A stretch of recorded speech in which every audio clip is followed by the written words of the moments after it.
There, right? I just want y'all to know that when you're a black man in America, right, sometimes you get reminders. You know what I mean? As a successful black man in America, I often get reminders. And in the Shedeur Sanders situation, this is just a reminder that you can do everything right in life. You can come from a good family. You could be a good student. You could be a God-fearing kid. You could be a hard worker.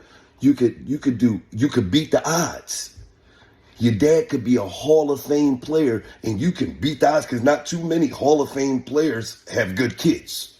So you can beat the odds. You can beat, he ain't his daddy. You can beat all of that growing up. But you still get a reminder that you just a nigga, man. That's it. You just a nigga. We sitting here looking at a public execution going on right in front of our eyes. Where it's like, we just gotta remind you that you just a nigga. There's no other way to look at it. There's a lot of black analysts on TV, but they gotta keep it corporate. They can't say what it is. They gotta keep it corporate. I just think this is unbelievable. It's just, no, sometimes as a black man in America, you get reminded that you just a nigga. Don't matter how much work you put in, don't matter. None of that don't matter. You gotta understand. I arrived at a hotel in Boston, right? And I get to the front desk and I say, is there any way I could get a suite? And this lady looked at me and she said, I'm sorry. She didn't press one button. She says, I'm sorry, it's no suites in the building. They're all sold out. As she's saying it, a white man is walking out the back and she says, Gillie, oh man, I love you. Man, I love what you do for the community, man. You're a great guy. She handed me my room key. I get up to my floor. When the elevator opened, the white guy's on my floor.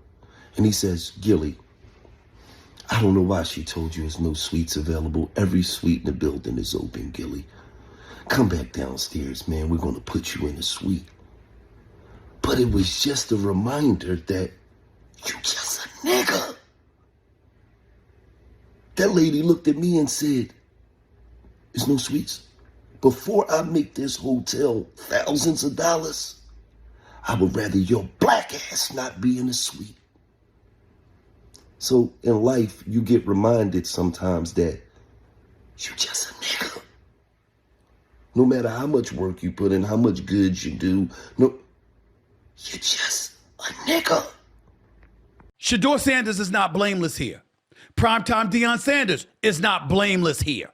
I'm going to say what I have to say, knowing that both of them have their hands at least a little bit dirty in all of this. But if you're the National Football League, clearly it's not about talent anymore.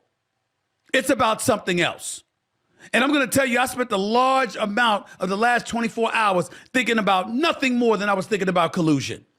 Because how in the hell does 32 teams in the National Football League pass on a quarterback that was universally recognized one of the top 3 quarterbacks in the country entering this draft, and 32 teams passed on him? Not once, not twice, not 3 times, but 4 different times they passed on him. How the hell does that happen? 4 rounds.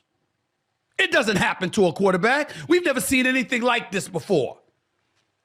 We've seen guys drop because of injuries. We've seen guys drop because of off-field issues, but we've never seen a quarterback projected to be a top 20 pick, universally recognized one of the top 3 quarterbacks in the draft, projected to be a first rounder, in all likelihood a safe bet of a late first rounder, and drop literally to the 5th round. We haven't seen anything like that. And when you're talking about the owners, I'm going to keep in mind, and I tweeted about this, seems very Kaepernick-like, as in Colin Kaepernick.